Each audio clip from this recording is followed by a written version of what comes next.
Jūs skaitėte daug straipsnių apie klimato kaitą ir čia dar vienas iš jų, iš New York Times, toks pat kaip ir kiti, ir jame rašoma apie tuos pačius dalykus, apie kuriuos skaitėt kitur, ir antraštė irgi yra praktiškai tokia pati, bet kas galbūt keistokai jame tai, kad jis išspausdintas 1953 metais. Ir priežastis, dėl ko aš tai sakau, yra ta, kad jūs galbūt manėt, kad tai yra palyginus nauja problema, kad žmonės tik staiga suprato ir dabar su Kioto protokolo aktu pradėjo kažką tai daryti ir mes galbūt jau esam pakeliui į sprendimą. Faktas yra, Mes žinojom apie tai jau 50 metų priklausomai nuo kur skaičiuosit ir mes kalbėjom apie tai be perstojo pastarąjį dešimtmetį ir nepajudėjom iš vietos. Tai yra CO2 kiekio atmosferoje didėjimo grafikas, galėjot matyti panašų, bet greičiausiai ne šį. Šis grafikas parodo, kad CO2 santykis ore didėja ir didėja jis greičiau, nei kad mes bijojom blogiausių variantų dar prieš keletą metų. Taigi ta kritinė riba, apie kurią daugelis skeptikų kalbėjo, kad tai aplinkosaugininkų paimtas pats blogiausias scenarijus, kad emisijos pagal viską neturėtų taip smarkiai didėti ir neturėtų pasiekti raudonos linijos, tačiau faktas yra tai, kad jos didėja greičiau. Tai duomenys, kuriuos mes gavom vos prieš 10 dienų, kur matome šių metų Arkties vandenyno ledynų minimumą. Ir šiuo metu jis yra mažiausias. Ir Arkties vandenyno ledynai tirpsta žymiai greičiau, nei buvo numatyta modeliuose. Ir nepaisant to, kad visokie ekspertai, kaip aš, skraidžia aplink pasaulį degindami lėktuvų kurą ir politikai pasirašinėdami susitarimus, dar ginčytinas klausimas, ar tai davė naudos, nes taip buvo sudeginta daugiau degalų. Ne, aš turiu omeny, ką mes iš tiesų turėtume daryti, tai stabdyti šį labai smarkiai įsibėgėjusią dalyką, mūsų didžiąją ekonomiką. Mes tik pradedam. Realiai mes darom štai ką. Tikrai nelabai daug. Nenoriu jūsų varyti į depresiją, problema yra visiškai išsprendžiama ir net išsprendžiama tuo požiūriu, kad tai yra palyginus pigu. Jeigu tai reiškia, kad tai kainuoja panašiai tiek, kiek skiriama kariuomeniai, tai yra mažiau negu sveikatos apsaugai, tai yra tai kainuoja vos 4% BVP. Ne, tikrai, yra svarbu suvokti tuos mastus. Taigi problema išsprendžiama ir viena iš krypčių yra energetikos sfera, nes dėl elektros gamybos CO2 emisijos kiekiai padidėja maždaug 43% ir puikiausiai galėtume tai daryti akumuliuojant energiją, turint vėjo jėgainės, atominės elektrinės, bei turint CO2 kolektorius. Ir visi šie dalykai jau yra parengti milžiniškų mastų išskleidimai ir vienintelis dalykas, kurio mums trūksta, noras skirti pinigų šiem projektam ir užuot darydami mes tik tuščiai gaištame laiką kalbėdami. Bet nesvarbu, ne apie tai norėjau kalbėti šį vakarą. Šį vakarą kalbėsiu apie tai, ką galima būtų daryti, jei situacija nesikeis. Ir ši schema per vidurį pavaizduoja, kas bus, jei nesiimsim stabdyti CO2 emisijų pakankamai greitai. Reikia kažkaip nutraukti ryšį tarp žmonių veiklos, kuri įtakoja klimatą ir tarp paties klimato kitimo. Ir tai ypatingai svarbu, ir nors mes galim pristaikyti prie klimato kaitos, ir žinoma, tai turės kažkokių teigiamų pusių, bet taip, tai yra blogai.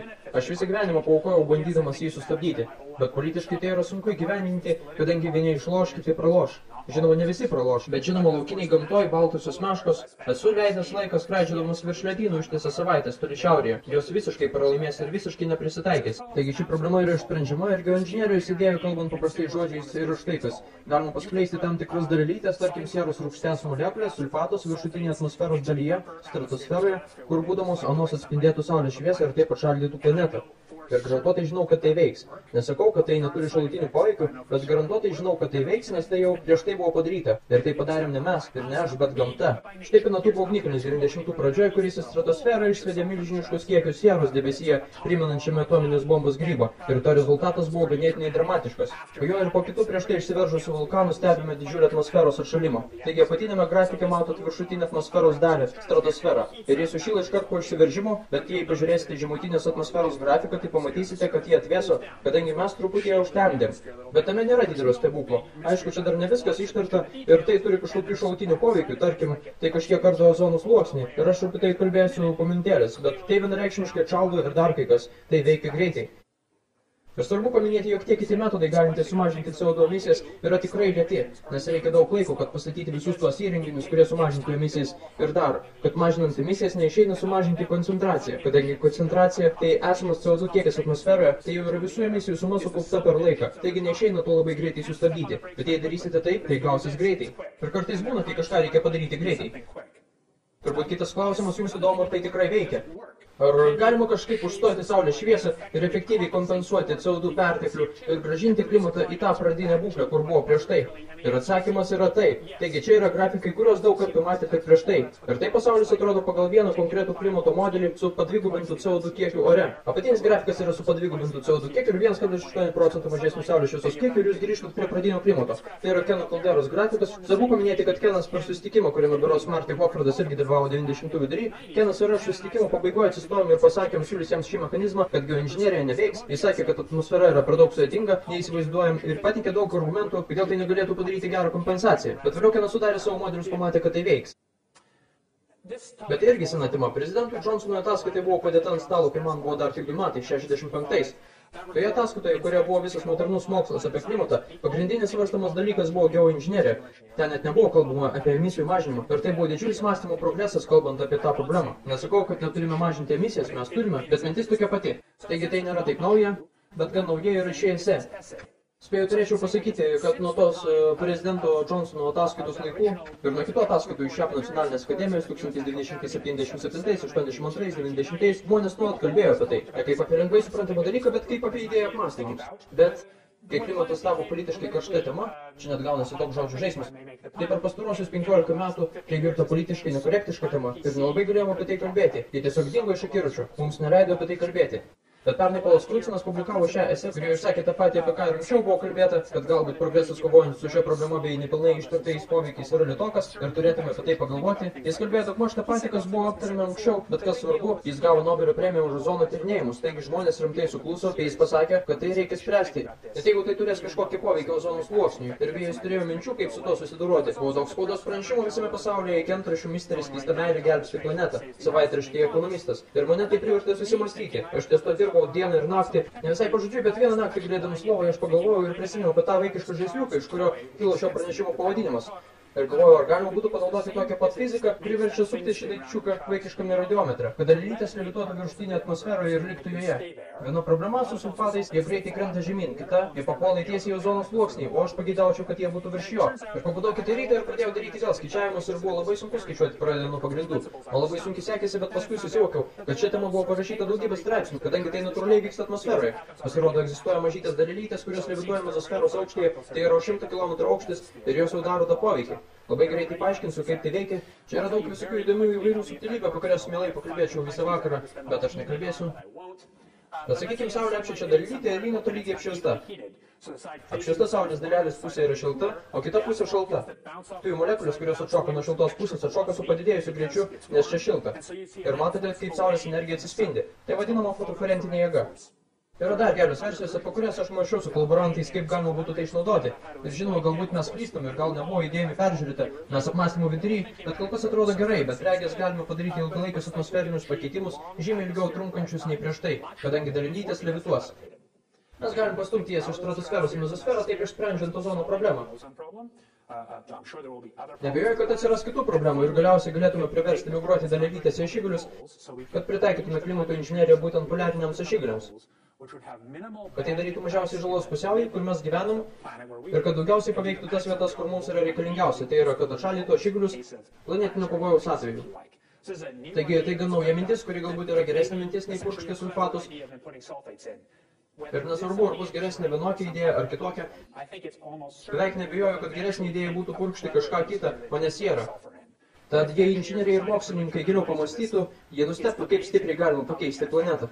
Ir beje, tai suteikia neįtikėtinai platų poveikį diapazoną. Ir šis patobulintas mokslas ir inžinerija patinka mums tai ir ne, suteiks vis didesnės ir didesnės galimybės įtakoti planetos klimatą, kontroliuoti planetą, suteiks galimybę keisti orų ir klimato kontrolę ne dėl to, kad tai planuojam, ne dėl to, kad norim, bet dėl to, kad mokslas mums po truputį suteikia tokias galimybės su geresniu suvokimu, kaip veikia ši sistema bei geresniam inžineriniam poveikio priemonėm. Dabar įsivaizduokit, kad atskrido ateiviai ir galbūt sugalvos nusileisti jungtinių tautų būstinėje čia už kelio, o gal ir į protingesnį tašką. Bet, tarkim, jie atskrido ir davė dėžutę.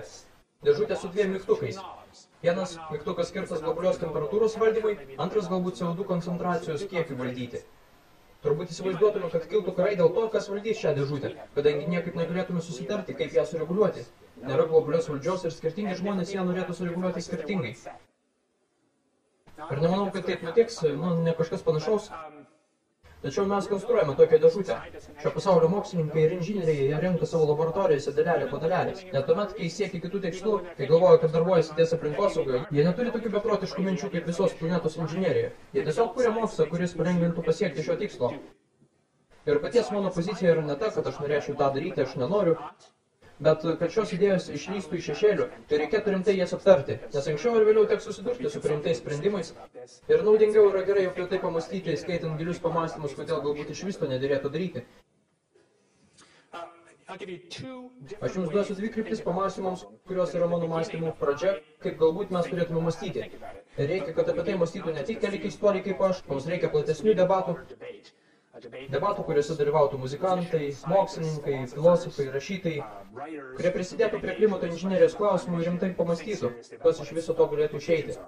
Taigi tai buvo viena iš mąstymų krypčių, kurios esmė daryti kai ką pigiau, nei kad mažinti CO2 emisijas. Ir turbūt jau buvau paminėjęs kai ką svarbaus, kad tai absurdiškai pigu. Visai realu, kad tarkim, sulfatų metodas arba tas mano sugalvotas metodas galėtų sukelti ledynmetį panaudojant vos 0,01% BVP. Tai yra labai pigu, mes turime plačias poveikio galimybės. Čia negeriausia mintis, bet tai yra svarbu. Tik norėjau pabrėžti, kiek plačiai veikia šis svertas, diapazonas yra labai platus. Ir dėl paskaičiavimo nelabai kas pasiginčys. Gal suabijosit, ar tai neužeina už sveiko proto ribų, bet poveikio amplitudė yra tikroviška. Ir dėl to gal galėtume spręsti problemą tiesiog stabdant, mažinant CO2 emisijas ir vos tik padidėtų koncentracija, galėtume tiesiog padidinti geoinžinerinį poveikį, bet abejoju, ar kam nors tai atrodytų rimta. Nes pagal tokį scenarijų mes vis toltume ir toltume nuo dabartinio klimato. Atsirastų krūva kitų problemų, tokių kaip rūgštingumo padidėjimas vandenynuose, kuris ir taip didėja dėl CO2 kiekio atmosferoje, nors tą gal ir neigia vienas ar kitas keistuoliai, bet yra kitas atvejis ir jį būtų sunkiau paneigti. Sakykime, nevykdysim geoinžinerijos, darysim, ką darėm anksčiau, tai yra rūpinsimės emisijų mažinimu, tačiau nežinome, kaip greitai turim jas sumažinti. Yra daug neaiškumų, kada yra per daug tos klimato kaitos. Tarkime, sunkiai dirbam ir ne tik lengvai steptenom, bet tikrai smarkiai pradedam stabdyti ir mažinam emisijas ir taip sumažinam koncentraciją. Ir gal kurią dieną, kokiu 2075 metų spalio 23, mes pagaliau sulauksim tos dienos, kai koncentracijos nedidės, bet pradės mažėti ir turėsim pasaulinę šventę. Na ir žinot, blogiausia jau praeitį. Tačiau galbūt mes pamatysime, kad Grenlandijos ledai tirpsta labai greitai. Taip greitai, kad galbūt nespėtume matuoti jūros lygį per ateinančių 100 metų, kad tektų ištrinti kai kurios miestus iš žemėlapių. Tai yra tikėtina. Šiame tarpsnėje gal nuspręstume, kad geoinžinerija gal ir buvo abejotina ir morališkai nesėkminga, bet be jos būtų buvę dar blogiau. Tai yra labai skirtingas požiūris į problemą. Čia labiau valdome riziką, tai netiesioginis poveikis. Tai reiškia, kad vykdai geoinžineriją kurį laiką tam, kad atmušti didžiąją karščio dalį, o nenaudoja tai kaip padarinių šalinimo priemonę. Bet yra problemėlė su šiuo požiūriu. Iš tai kokia. Žinant, kad geoinžinerija yra įmanoma, klimato pakeitimai tada netrodo tokie gąsdinantys ir tuomet netaip smarkiai mažina emisijas. Tai yra tai, ką ekonomistai vadina moralinė rizika. Ir tai viena iš esminių priežasčių, kodėl taip sunku apie tai kalbėti. Ko gero, tai yra pagrindinė priežastis, kodėl skaitosi politiškai nekorektiškai apie tai kalbėti. Bet slėpti šios dalykus nesiskaitytų gera politika. Palieku apmąstymams 3 klausimus ir 1 citatą. Ar reikėtų daryti nuodugno tyrimo šioje srityje? Ar reikėtų turėti nacionalinę tyrimo programą, kuri gilintis į tai? Ne vien tik kaip geriau tai atlikti, bet ir kokie yra neigiami padariniai. Šiuo metu yra keletas entuziastų, vieni kalba apie tai iš teigiamos pusės, kiti iš neigiamos, bet yra pavojinga sustoti šiame žingsnyje, nes šis sritis dar nėra gerai ištirta.